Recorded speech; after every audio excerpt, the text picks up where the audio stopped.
All right, today we're going to be talking about exponential growth and decay functions. So an exponential function has the form of y equals a times bx, where a cannot be 0, and then the base, which is b, is a positive number other than 1. So if a is greater than 0 and b is greater than 1, then the function is an exponential growth function, and then the b is called the growth factor. All right, and the simplest type of exponential growth function has the form y equals b raised to x with, I guess, an a value implied to be 1 right there. So the function fx equals bx, where b is greater than 1, is a parent function for all of the family of exponential growth functions with base b. So we're going to go ahead and graph that. Now typically, a very small base that we'll use is going to be 2.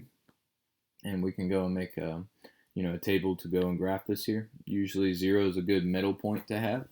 So if we go and graph 0, plug in 0, so that'd be 2 raised to 0. Now remember, anything raised to 0, hopefully you learned this in Algebra 1, anything raised to 0 is going to be 1 right there. So you'll have 0, 1. If you do 2 raised to 1, 2 raised to 1 should get us 2. And then 2 raised to 2, that should get you 4. So another thing y'all also learned in Algebra 1 is anything raised to a negative exponent basically changes it into a fraction, and then you write that power in the denominator of a fraction. So 2 raised to negative 1 is the same exact thing as 1 over 2 raised to 1. And then, so that's just 1/2 in this case. So move this down here. And then anything raised to like -2 like this, we're going to write this as 1 over 2 to the positive 2 power in the denominator right there, which is basically 1 over 4. All right, and then that should give us a couple of points here to graph. So we'll start out with the nice ones there. 0, 1 is a nice point. 1, 2 is pretty good. 2, 4. Right there, so if you can kind of see it's growing right here, it's getting bigger every single time. And then if you go and graph these other points, you had -1, 1/2, and then -1, 1/4. And if you keep following that table, it's going to get really, really close to 0. You're going to keep getting smaller and smaller fractions, but it never actually touches 0. So we have what we call an asymptote at the bottom at y equals 0 right here. So if you can typically draw these here by doing like a little dotted line like that. And then what I want to see when you guys graph this, so I want to see it level off over here on this left-hand side, if it's a growth function, and then off to the right, it needs to shoot up kind of like that. Okay. Now as far as the domain and range, it does go left and right forever. So we'll say that extends from -infinity to infinity. The range starts at 0 and then goes towards infinity, but we do not include 0. 0 is actually not an included number, so it'll never actually touch 0. It'll keep getting close to fractions that are really, really close to 0, but it'll never actually touch 0. Therefore, it will never have an x-intercept. Now, a y-intercept here in this case, we can just look at the graph. That was 0, 1 right there. And then the asymptote, we usually put a line for this. So we'll say this happens at the line y equals 0 right there.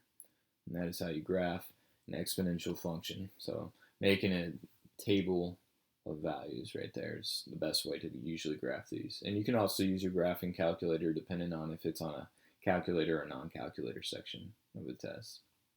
So anyways, sometimes we can take numbers in front of the b and do some vertical stretches, vertical strings, and different types of transformations. So in this equation, a we can say is kind of like I guess you could say it's like a vertical stretch.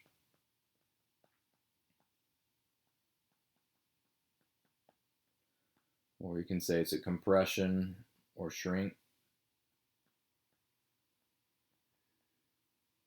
And then you can also say the A can also reflect. And that would be, I guess I should say, a reflection across the x-axis specifically.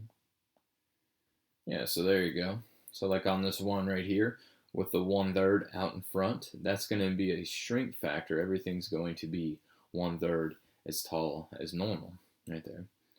But kind of like the last one here, we're going to make a table to make this a little bit easier to graph here. So if you plug in 0, 0 is always kind of a nice point to plug in. That'd be 1/3. I'll write it off to the side here. That'd be 1/3 times 3, but then you got to raise to 0. And remember the order of operations, P for parentheses, but then next after that is E for exponents. So 3 raised to 0 would just be 1. So that'd be 1/3 times 1 right there. So when you plug in 0, you get 1/3. And then let's go and plug in, I guess, 1 right here. So that'd be 1/3 times 3 raised to 1. 3 raised to 1 is just 3. So that would actually equal us 1 right there.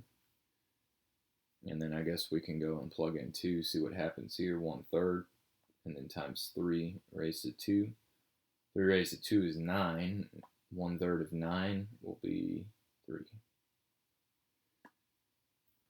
Okay, I guess if you wanted to try and get another point here, we could go see what's going on here with 3. I don't think we'll be able to graph it, but let's see here. 3 cubed, yeah, 3 cubed is 27. 27 divided by 3 would get us to 9, so we wouldn't be able to graph that. And I wouldn't worry too much about any of the negative exponents because we're going to see, once you get to 1/3, it's kind of harder to, get numbers that are smaller than that there. So we'll go ahead and just graph what we have right here. This will be good enough. So 0, 1/3, 1, 1, 2, 3, and then 3, 9. You can squeeze it way up there if you want. Now there's nothing that's like moving our graph up or down. We don't have like a plus or minus anything out here.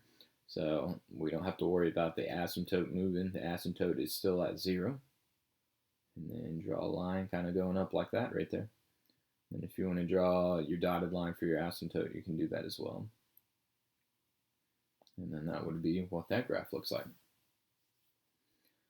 Now this next one here is actually very, very similar to this previous graph we did, y equals 2 raised to x, except this one's negative 2 raised to x. So that's going to be a reflection across the x-axis here. And we'll see that by making a table.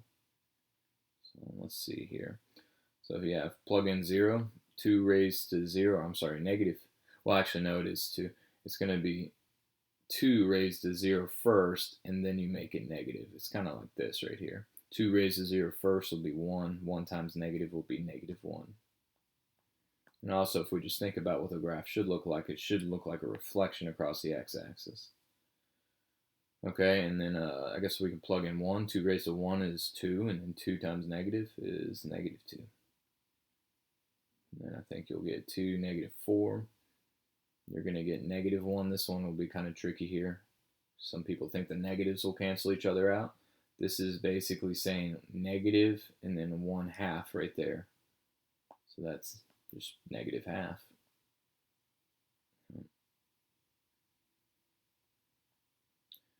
And then negative 2, I guess we can say that's negative 1/4.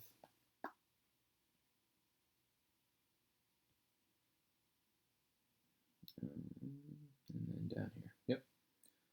And you can sketch your line. And then that's what your graph should look like here. The asymptote, if you want to graph that, is at y equals 0. I think on this next example we'll see a modified asymptote there. Okay. This next one here in the function in this form here, you have the the h first.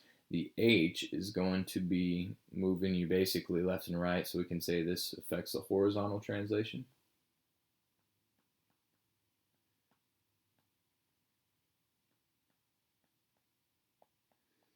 And then the k outside affects the vertical translation.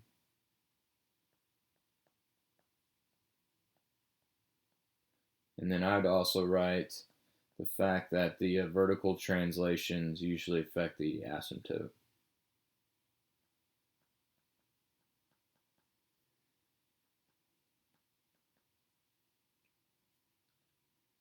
I'm trying to remember how to spell it. Something like that. Let me see. Oh, it's only one S, but you get the idea. All right, so let's see here. This next one here, I guess you got a bunch of stuff going on. Honestly, probably have a graphing calculator to graph something like that. I'm going to quickly just make a table here. Think of numbers that might be good to plug in. Now, notice that you have this x plus 2. This actually it moves your graph all the way to the left 2 and then plus 1. Right there will move everything up 1.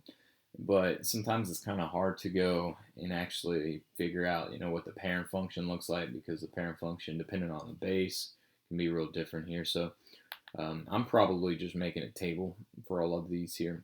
And then I want to think about numbers that I can plug in that'll come out real good here. So, like for example, if I plug in 0, you're actually going to get a power of 2 right there. So 0 might actually come out with kind of a bigger number. So let's see what that comes out here. 2, then times 4, and then raise to 0 plus 2. And then I guess add 1 to that. There's a specific order you got to do this here. First of all, you got to do 0 plus 2 in the exponent. So that'd be 2. So you'd have 4 squared, essentially, and then times 2, and then plus 1. All right, 4 squared is going to be 16. 16 times 2 is going to be 32. And then obviously that's 33 right there. So that's actually a pretty large number. That's actually not going to fit on our graph right there. But I guess, you could say that's your y-intercept in this case. So actually, we need to go back a few numbers here.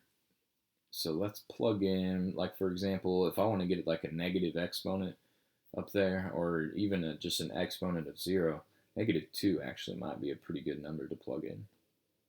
So let's see what comes out when we do that. 2 times 4, raise to -2 plus 2, and then plus 1. Okay, so the 2 minus 2 right there, that'll be 0. 4 raised to 0, then times 2, and then plus 1. 4 raised to 0, that's just going to be 1. 1 times 2 is 2. So then that actually comes out to 3 right there. So that's actually a pretty good number that we can actually graph. -2, comma 3. That might actually be only, probably one of the only few good points that we could graph right here. All right, let's see. Let's try out -1 here. 2 times 4, raise to -1, plus 2, and plus 1. Okay, so that'd be 4 to the first times 2, and then plus 1. So basically that's 4 times 2 right there. That'd be 8. 8 plus 1 will be 9. So when I plugged in -1, I got 9. And then I guess maybe we could do -3. Let's see what happens if we do -3. So 2 times 4 raised to -3 plus 2, and then plus 1 on the outside there. So that's 2 times 4 raised to -1, and then plus 1. Now remember, 4 raised to -1 right there, that's going to change into a fraction right there. It's basically 1/4. And then 2 times 1/4 is kind of like 2 over 4, which is 1/2. And then 1/2 plus 1 is going to be 1.5. So I'll just add that here to my table. -3, comma 1.5. -3, 1.5, just about right there. And then, yeah, those are going to be really the only points that I can graph here. Now, the other thing that you want to keep in mind is your asymptote. Your asymptote got moved up 1 unit right here because of the plus 1 on the outside. So instead of drawing a horizontal line at 0, now we're going to draw a horizontal line at plus 1 right there. And then you're just going to have your graph kind of shoot up kind of like that right there. And that'd be a good graph. Now, once again, you'll probably have a calculator on a problem like this right here. But just in case you didn't here, this is all the work that you can do to get all the points there on that graph right there. So, yeah, just use your graphing calculator though. Type in the y equals, hit second graph, and then you can just copy over some of the nice table values there. So, there we go. So let's talk about what decay functions look like. So you have this right here, y equals 1/2 x, right here. By the way, when your b, I guess, is between 0 and 1, the base of an exponential decay function is called the decay factor. So this is 1/2 right here is going to change how much we're decaying by. So let's go ahead and make a table for this to see kind of what the graph does. So we'll start out with 0 just because that's always a nice number to plug in here. If we do 1/2 raised to 0, that's just going to equal us 1. Anything raised to 0 will be 1. And then actually, if we plug in 1, that'd be 1/2 raised to 1. That actually gets us just 1/2. And then if I plug in 2, 1/2 squared right there, that's 1/2 times 1/2. That'll just be 1/4 right there. So it's actually kind of getting smaller as the x values get bigger, and that's why we call it a decay function. Now let's go get some of these negative exponents here. This is kind of the interesting rule here. So if you have the fraction 1/2 raised to -1, you got to flip your fraction, kind of like what we did on the previous page. So that'd be 2, and then raised to +1. So that just actually comes out to 2. So the negative exponent reflips that fraction back into a whole number. And then the same idea, I guess if we plug in -2, if we do 1/2 raised to -2, that's going to make us a fraction 1/2 right there to the second power. You can put parentheses, really doesn't matter because the 1 in the denominator squared is going to still be 1. But basically that's going to make 4/1 or just 4 right there. And then we can go, we got enough points here to go and plot. -2, 4, -1, 2, 0, 1, 1, 1/2, 2, 1/4, kind of like that. So it decays as it goes from left to right. And then you need it to level off over there on the left-hand side because of the asymptote. Usually I do like a little dotted line for the asymptote. And then domain and range goes left and right forever, so -infinity to infinity. The range, you're still going to say it starts at 0, and then it goes up forever, but not including 0. Once again, because of the asymptote, it never touches 0. Y-intercept 0, 1. And then the asymptote, we'll say that's at the line y equals +1. And that's that. Okay, now exponential growth and decay functions, we can actually use functions and models to go figure out and make predictions with like real world situations here. So first of all, I'm going to show you here the growth and decay formulas here. Let's make sure I use the correct variables here. I guess I got t and stuff like that. So usually you can start out with something like this here, like a, and then you can go p, and then 1 plus r for growth, and then you're going to raise that to t. Okay, and then decay is almost the same exact thing, except you do 1 minus your rate, or r, and then raise to t. And this is when rate, I guess, is like a decimal. This is assuming r, or not even a decimal. Let's say r is usually given to you as a percentage, which then you go and change to a decimal. So take that and change it to a decimal there. Notice here where a is the initial amount, and then, or I guess we use different letters here, but so you can say where p is the initial amount, r is the percent increase expressed as a decimal. Note that the quantity 1 plus r, this is going to be the growth factor. And then the one that's 1 minus r is going to be the decay factor. So it's like what it's decaying by or growing by each, I guess, step. And typically we give you these formulas here. You don't need to memorize them. You need to memorize how to use them. So let's try out this one right here. In 1996, there were 2,573 computer viruses and other computer security incidents. During the next 7 years, the number of incidents increased at about 92% each year. Write an exponential model giving the number of incidents in T years after 1996. So they're kind of being specific about the variables.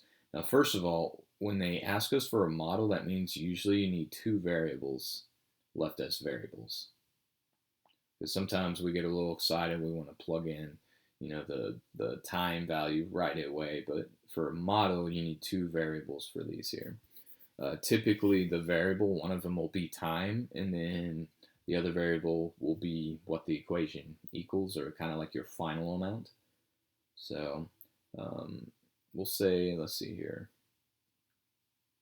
given the number of incidents, and so I guess they're saying the number of incidents, we'll use n, so n equals, and then you'll need your starting amount, so I guess I'll put that as p, and then 1 plus your rate, since it's growing, and then raised to t.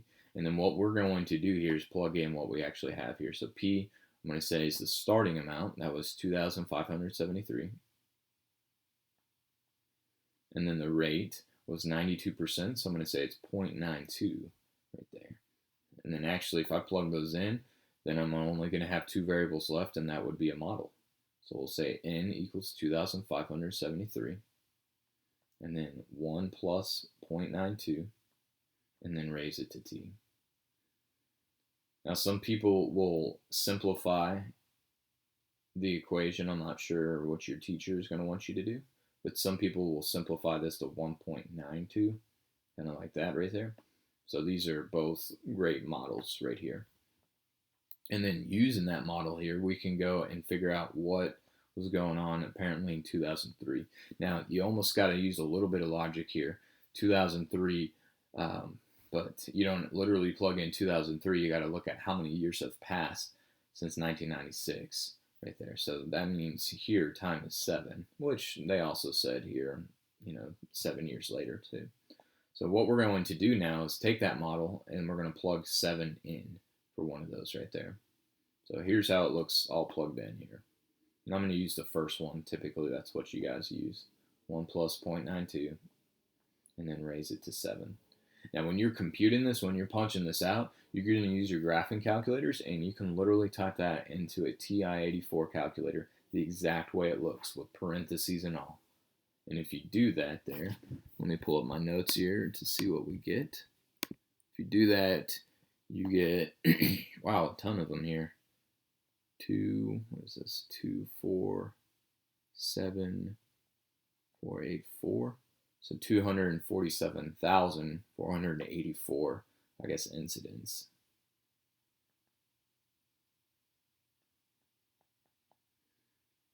And that is using your model right there to go and get that prediction of how many incidents might happen.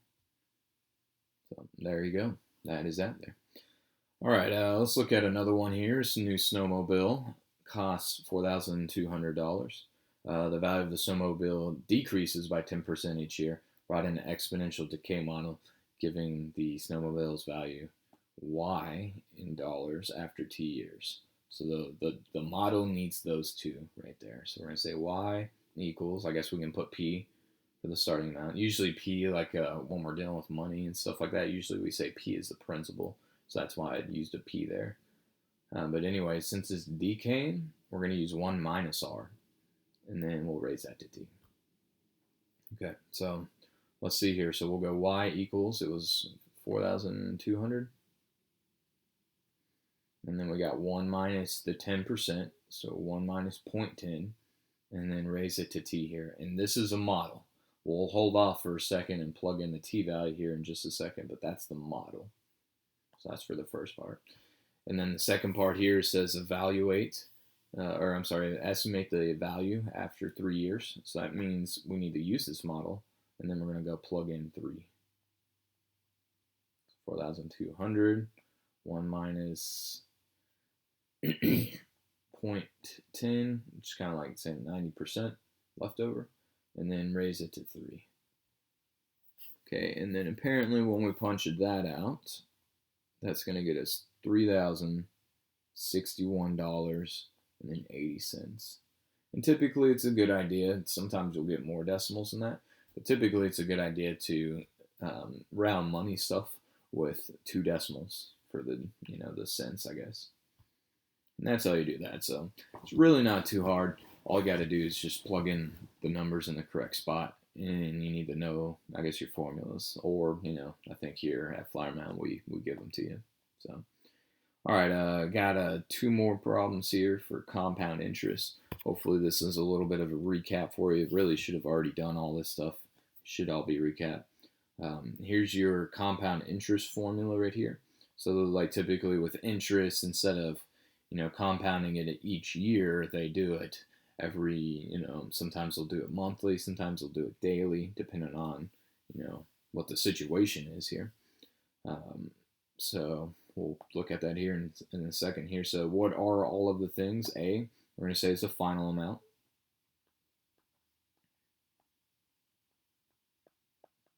Okay, P, we call that, usually that stands for principal, which means kind of like your starting or initial amount. Oops. So P for principal, usually the starting. Okay, R, just like before, is rate. It's the rate as a percentage. Okay, N is the number of times compounded.